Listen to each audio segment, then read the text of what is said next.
बारको आला की नाही. आज त्याला मी दुपारी रागे भरलो होतो. एका गाईला तो मारित होता. गाय दुसऱ्याची असली तरी ती देवता आहे. जा रे बारकूला त्याच्या घरून आणा, श्याम म्हणाला. तो बाहेर बसला आहे ऐकत, आत याव्यास लाजतो आहे, शिवा म्हणाला.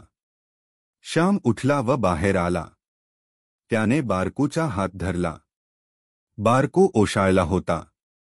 तो हातातून निसटून जाण्यासाठी धडपडत होता. श्याम त्याला म्हणाला, बारकू, तू मला आवडतोस म्हणून तुला रागे भरलो. माझा इतका का तुला राग आला? मी तुझ्या भावासारखाच आहे. चल आज मी आमच्या मोया गाईची गोष्ट सांगणार आहे. श्यामच्या प्रेमळ शब्दांनी बारकू प्रार्थनागृहात आला. श्यामच्या गोष्टीची सारी जणे वाट पाहत होती. श्यामने सुरुवात केली. आमच्या घरी एक मोरी गाय होती. ती अजून माझ्या डोळ्यासमोर आहे. अशी गाय आपल्या साऱ्या गावात नाही, असे लोक म्हणत असत. खरोखर दृष्ट पडण्यासारखी ती होती. कशी उंच थोराड होती. गंभीर व शांत दिसे. आमच्या वडिलांचा 5 शेरांचा लोटा होता. तो भरून ती दूध देई. तिची कास भरदार असे. तिची नीट काळजी घेण्यात येत असे. माझी आई सकाळी उठली म्हणजे गोठ्यात जाव्याची. मोया गाईला आपल्या हाताने चारा घालाव्याची. मग तिच्या कपाळाला कुंकू लावी व तिची शेपटी आपल्या तोंडावरून फिरवी. गाय म्हणजे देवता. गाईला ही थोरवी बायकांनी दिली आहे, परंतु आज खरी गोपूजा राहिली नाही. तोंड देखली गोपूजा आहे, देखल्या देवा दंडवत असा प्रकार आहे. पूर्वी दुसऱ्याची गाय आपल्या अंगणात आली तर तिला काठी मारून हाकलीत नसत. तिला भाकरी वगैरे देत. मुठभर चारा देत. आज दुसऱ्याच्या गाईस जरा अंगणात येऊ दे की त्या गोमातेच्या अंगावर बसल्याच काठ्या. दुसऱ्याची गाय दूर राहिली. स्वतःच्या घरच्या गाईलाही पोटभर वैरण, वेळेवर पाणी मिळत नाही. रानात, गावात जे मिळेल ते तिने खावे. कोठे घाणेरडे पाणी प्यावे. आज या गाईला आपण भीक मागायला लावले आहे म्हणून आपणांवर भीक मागाव्याची पाळी आली आहे. जशी सेवा तसे फळ. गाईची सेवा जितकी करू तितके सुख व सौभाग्य येई. माझी आई मधून गोठ्यात जाव्याची. तांदूळ धुतलेले पाणी घंगाळात भरून तिला पाजाव्याची. त्याला धुवण म्हणतात. हे थंड व पौष्टिक असते. दुपारी जेवाव्याचे वेळेत एक देवळातील गुरवाचा नैवेद्य व एक गाईसाठी असे 2 नैवेद्य मांडण्यात येत असत. देवळातील नैवेद्य गुरव येऊन घेऊन जाई व गाईचा गाईला नेऊन देण्यात येत असे. त्याला गोग्रास म्हणतात. आई आपल्या हातांनी हा गोग्रास गाईला नेऊन देत असे. या मोया गाईचे आईवर फार प्रेम होते. प्रेम करावे व करवून घ्यावे. प्रेम दिल्याने दुणावते. आईला ती चाटाव्याची. तिच्या मानेखालची पोळी आई खाजवी, तसतशी मोरी गाय आपली मान वर करी. आईचा शब्द ऐकताच मोरी गाय हंबरत असे. मोया गाईचे दूध आईच काढीत असे. मोरी गाय दुसऱ्या कोणाला काढू देत नसे. ज्याने द्यावे त्याने घ्यावे असा जणू तिचा निश्चय होता.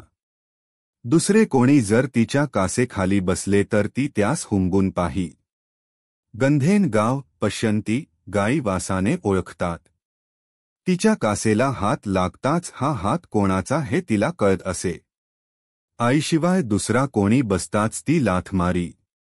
ती गाय स्वत्ववती होती, सत्यवती होती, अभिमानी होती. प्रेमन करणायाला ती लाथ मारी. पाप्या, माझ्या कासेला तू हात लावू नकोस. माझ्या कासेला हात लावण्यासाठी माझा प्रेमळ वत्स होऊन ये, असे जणू ती सांगत असे. ती मोरी गाय भाग्यवान होती, असे आम्ही समजत असू. जणू आमच्या घराची ती शोभाच होती. आमच्या घराची देवता होती. आमच्या घरातील प्रेम व पावित्र्य, स्नेह व सौंदर्य यांची जणू ती मूर्ती होती. परंतु पायलाग म्हणून भयंकर रोग आला. या रोगाने कोकणात फार ढोरे मरतात. पटापट पाय आपटून गुरे मरतात. पायाला क्षते पडतात व त्यात किडे होतात. 1-2 दिवसांत ढोर मरते. मोऱ्या गायीला पायलाग झाला. पुष्कळ उपचार केले परंतु गाय बरी झाली नाही. एका काडीसही ती शिवेना. मान टाकून पडली होती. आम्ही घरात जपही केले परंतु आमची पुण्याई संपली होती. मोरी गाय आम्हास सोडून गेली. मोरी गाय गेली त्या दिवशी आई जेवली नाही. आम्ही सारे जेवलो. आईला किती वाईट वाटले ते मी कसे सांगू. जो प्रेम करतो त्यालाच प्रेमवस्तू गेल्याचे दुःख कळते. इतरांस काय समज.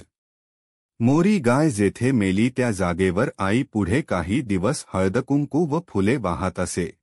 कधी कधी बोलताना आई म्हणे, मोरी गाय गेली व तुमच्या घराण्याचे भाग्यही गेले. त्या दिवसापासून घरात भांडणतंटे सुरू झाले. भरल्या गोकुळासारखे तुमचे घर पूर्वी गावात दिसे परंतु मोरी गाय गेल्यापासून अवकळा आली. माझ्या आईचे म्हणणे खरे आहे, फार व्यापक अर्थाने खरे आहे. ज्या दिवसापासून भारतमातेची मोरी गाय गेली, ज्या दिवसापासून गायीला भारतीय लोकांनी दूर केले, तिची हेळसांड केली, त्या दिवसापासून दुःख, रोग, दारिद्र्य, दैन्य, दुष्काळ ही अधिकाधिक येऊ लागली. चरखा व गाय या भारतीय भाग्याच्या 2 आराध्य देवता, आधार देवता, या 2 देवतांची पूजा पुनरपी जोपर्यंत सुरू होणार नाही तोपर्यंत तरणोपाय नाही. गाय रस्त्यात दिसली म्हणजे तिला उजवी घालून तिला नमस्कार करणे म्हणजे गोपूजा नव्हे, आपण दांभिक झालो आहो. देवाला नमस्कार करतो व भावाला छळतो. गायीलाही माता म्हणतो परंतु तिला खायला प्यायला देत नाही, तिचे दूधही मिळत नाही, मिळाले तर रुचत नाही. खोटा वरपांगी नमस्कार करणायाला नरक सांगितला आहे. दास्य सांगितले आहे.